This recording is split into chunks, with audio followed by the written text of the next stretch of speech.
లేవు. But yes, అంటే ప్రసాద్ బెహ్రా గారు మీ గురించి. బొత్తోడా ప్రసాద్ బెహ్రా? బొత్తోడు అలియాస్ ప్రసాద్ బెహ్రా. బొత్తోడు అయితే పరామర్శకి ఎందుకు వచ్చారండి? ఈ ప్రతాప్ బాగుపడడం నాకు ఇష్టం లేదు.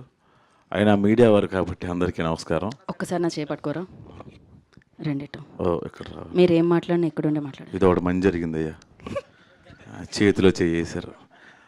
అలాగే మళ్ళీ ఇన్నిసార్లు దీంట్లో రీటేకులు లేవు. ఇంకా ఆ తర్వాత ఆవిడని పంపిస్తాను నేను. ఇందాక వచ్చారే పైకి ఆవిడ వచ్చిరా. ఎవరైనా పోలీసులా? కాదా, భయం. ఓకే, అందరికీ నమస్కారం అండి. పరామర్శకు వచ్చిన వాళ్ళందరికీ.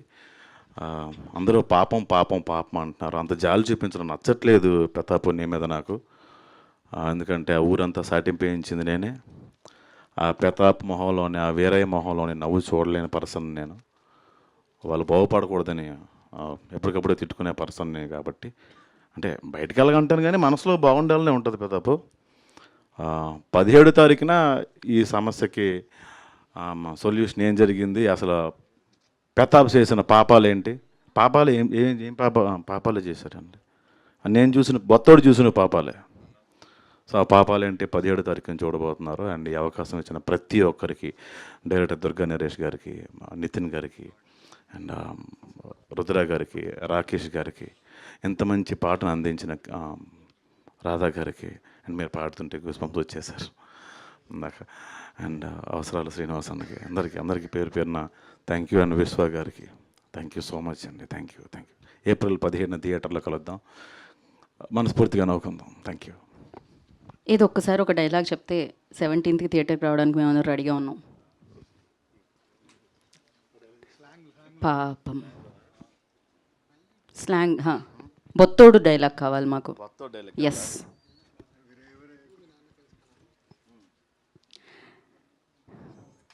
దుర్గా నరేష్ గారి దర్శకత్వంలో బొత్తోడు డైలాగ్.